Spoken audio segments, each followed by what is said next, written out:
Hello Warriors and welcome back to Early Access. My name is Norgoz and the Ubisoft For Honor gods have saw fit to provide me early access to JUREN so that I can produce content for you. So we're going to showcase some of the fashion today for JUREN, the newest hero in For Honor, which may already be live by the time this video is posted or you see it. It is going to be live Thursday, January 29th for the beginning of the newest season of For Honor. We're going on almost 10 years at this point. This is the second title update of Year 9, Season 4, and we're going to show a couple of outfits that I put together, and then we're going to show all of the customization options that you have for JUREN. He is clearly inspired by a historical figure that I know that all of you know exactly who we're talking about.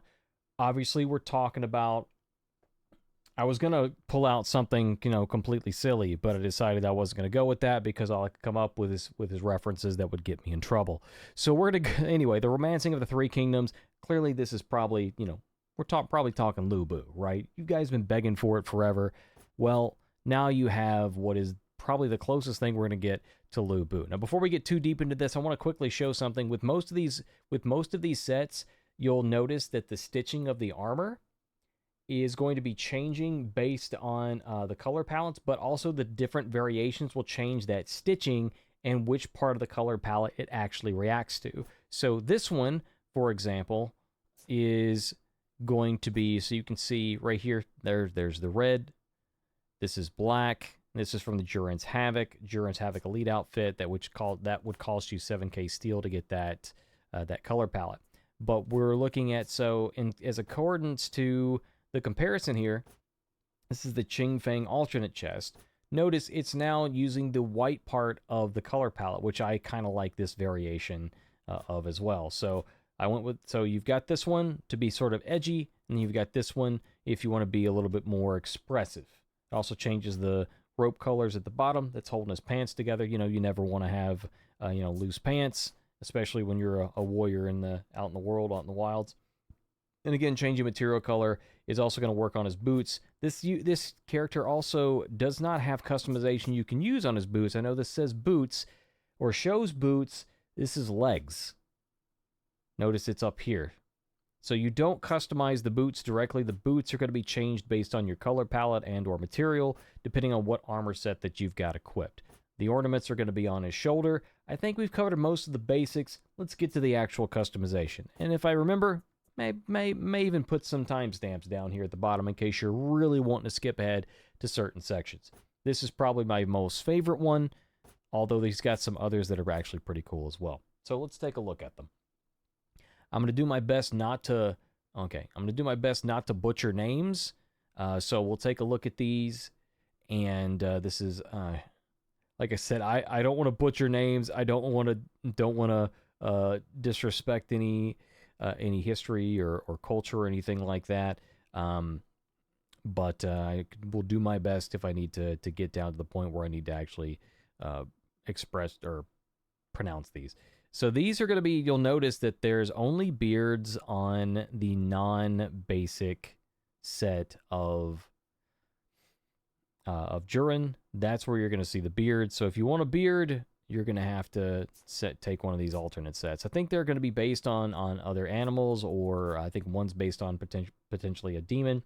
Some of these are going to have, some of the chest pieces are going to have cloaks, some of them will not, and some of the alternates versus base sets are going to, again, change the way they interact with color palettes and or materials. So keep an eye on the stitching specifically, because even if there's no difference in like having a cloak or not having a cloak, there may be a difference in how the stitching reacts to the color palettes. So there is actually, I will break the fourth wall for a moment. My For Honor has been relaunched and it's still not working in my OBS for audio. So I'm not going to mess with it right now. I'm just going to leave it alone. I'll deal with it later.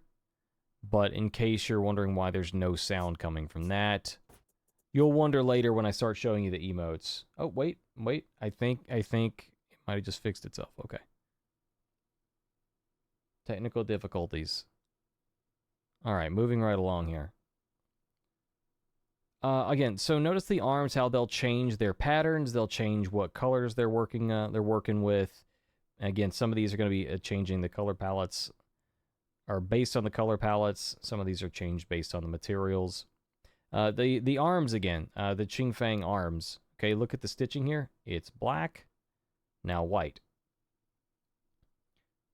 So is the fur. The fur changes. Well, I think the fur is actually white. It just happens to be that my color palette also has white there. The color, but you'll have the difference of the fur on that one too. So you may have some differences of the fur, differences of the boots with the fur. Ugh, I hate that. I hated that song when I was younger. I really did. All right, moving right along.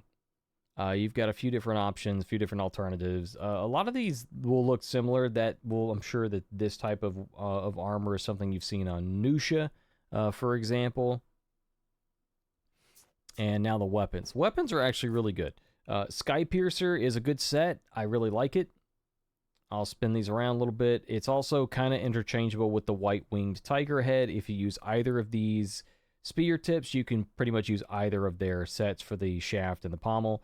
You'll notice that the Bleeding Demon Head has two different colors on each side, depending on which one you're looking at.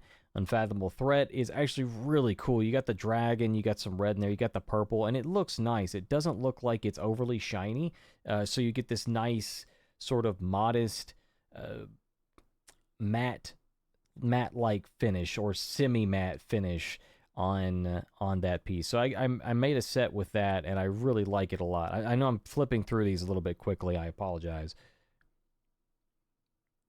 No, but there's a lot of these that are very, kind of not basic, but sort of cleaner, if you will. This is the basic one, the Rampaging Giant Head. This is what you're going to start with. And then the Sky Piercer shaft, we'll go through these very quickly. Again, the White-Winged Tiger shaft, you could see, pretty much interchangeable. There's a few of these that are actually like that, where they're kind of interchangeable within each of them. But they all look very, very cool. This one, the Cauldron of Power shaft, I like just looking at it because the way that it's made, it looks like there's actually a mechanism that's turning and going up through the shaft when it's not actually moving. How the game plays tricks on the eyes. Again, this is the Unfathomable Threat shaft. I'll point these out as I go along because I think that they're really unique and very, very cool. Of course, the Lone Champion, those pieces also look quite interesting in the Tolling Bell. Cost of Victory. And then again, Rampaging Giant shaft. This is what you start with. It looks really cool. It matches a lot of different sets, a lot of different pieces you can use that with. And I think this is actually the only one that has like wood grain or made of wood. Most of the others look like they're made of something else. All right, the Sky Piercer pommel. And then moving around here, the Throne Destroyer. That's another one that's actually kind of interesting. King Killer, again, has that same similar style to some of the arm armor. The forearm armor that, or whatever you'd call it, from before. Again, Unfathomable Threat. It just looks so good. You got the little purple gem in there. It really pops and stands out. I like that a lot. Wilderness Dweller, Calls to Victory, Treacherous Foe, Broken Trust. I like the names on here too. It's quite interesting. Really just reinforces that JUREN is he's not here to mess around. He's not here to help you. He's here to stab you in the back and make himself more glorious than he already is. Taking a look at his emotes. This is the Uncontrollable Fury, and he doesn't have a lot of like spammable ones, and this one is the one that you're probably gonna like. I love this one the most because like he's pissed off, he's angry, and you can hear him from miles around. And of course you pair that with a Thunderbolt and Frightening, and you have yourself like a pseudo like anime type of powering up situation, which is pretty cool. So Thunderbolt and Frightening is one of the first effects that was released for the game, all the way back in the first year, if I recall correctly. Really cool stuff, too. A little bit of history for you. And Beat Down Boogie. This is the one, man. This is it. This is the one, y'all. This is the one, dude.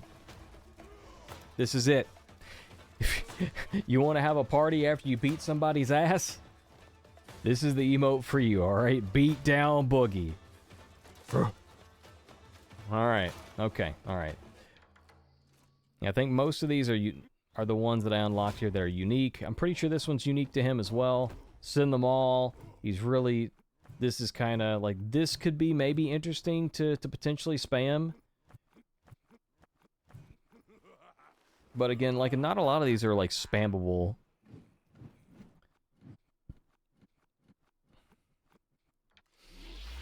I just think you're going to use some of these this way. He's got absolute best, discourteous nod. We're talking emotes again. Snowball Fight's going to be coming out. 10k steel soon, TM.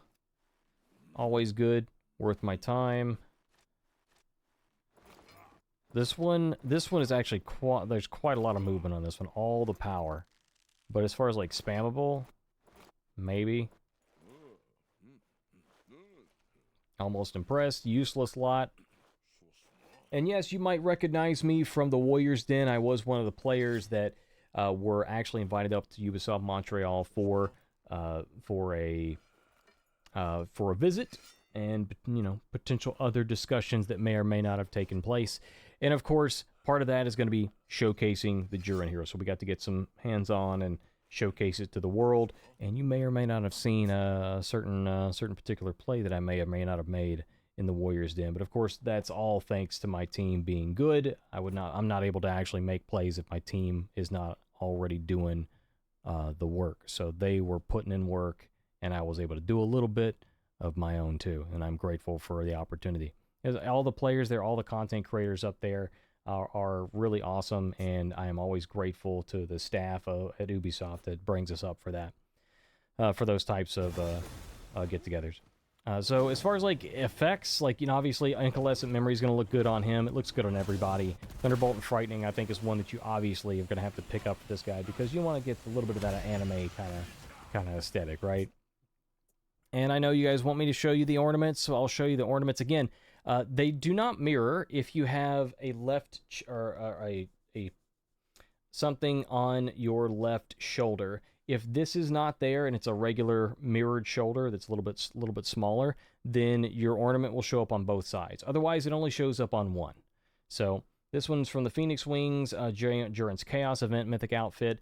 This one is from the JUREN's Havoc Elite outfit. Again, obviously supporting red hair or sporting red hair, which reminds me, I don't know if I showed you these yet, but these are from that as well. These symbols from JUREN's Havoc. I'll go through them quickly because I may have showed you already, but they're worth showing you again. They're really, really cool. Raging Dragon, this is from owning the JUREN Hero offer. So if you purchase JUREN for, you know, whatever, that actually looks really good with this color palette and whatnot. Gathering Storm, I like that. That's super cool. It looks like it belongs to, which is what I look for in ornaments. Pure Destruction. So yeah, anyway, yeah, and the Entangled Malevolence, this one actually looks really, really good for it as well. So yeah, these are going to be what they're going to kind of look like. I'm just going to go through them really quickly and kind of, you know, do some housekeeping while we're doing that. Then remember, this is from early access from Ubisoft, so thank you to Ubisoft for providing us with early access so that we can, so that I can produce this content for you all. I'm grateful. Let me know, what are you thinking about JUREN? Are you going to pick them up right away? Are you going to wait for it to get them for steel? What kind of customizations are you thinking about? I tried to do a Wolverine. I failed. I'm curious if somebody can pull off a, that's actually really cool looking. If somebody can pull off a Wolverine JUREN, and I'm also curious, what's his nickname going to be? Like, what's the meta nickname going to be for him? There's a lot, you know, there's a lot of play you could take off of with the name JUREN. But again, cycling through some of these examples here, I can't remember if I showed them yet. These are some of the ones that I came up with. You may do something similar, you may do something different, but there's a lot of options here. And this was my failed attempt at doing Wolverine. I had like a different material and was trying to to make something happen, and it was just not working out for me, unfortunately. So I changed it up a little bit. Yeah, this is yeah, it doesn't take much to make a really good JUREN. This is your base outfit with just the Midnight Ash and the color palette from the JUREN's Havoc, which would run you, what, 10k and 7k steel respectively, or respectfully. So if you have, 20k steel lying around and you want to customize your base JUREN to make it look really cool and not have to worry about, breaking the bank, so to speak, this is might be the one for you. But I always recommend getting the Gem of Honor from the Guest of Honor Battle outfit. The Guest of Honor Battle outfit is always 2k steel, and unless it's on sale, which does happen occasionally.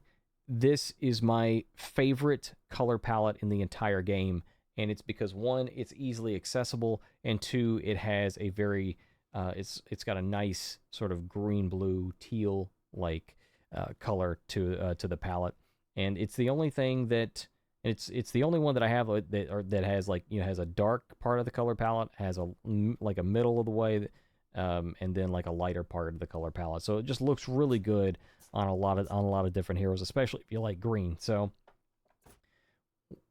again, without further ado, thank you again to Ubisoft for providing us with early access, and we will see you on the battlefield. My name's Norgoz. We'll see you next time, and if you want the moveset, we've got another video for that somewhere around here. Thank you. Take care.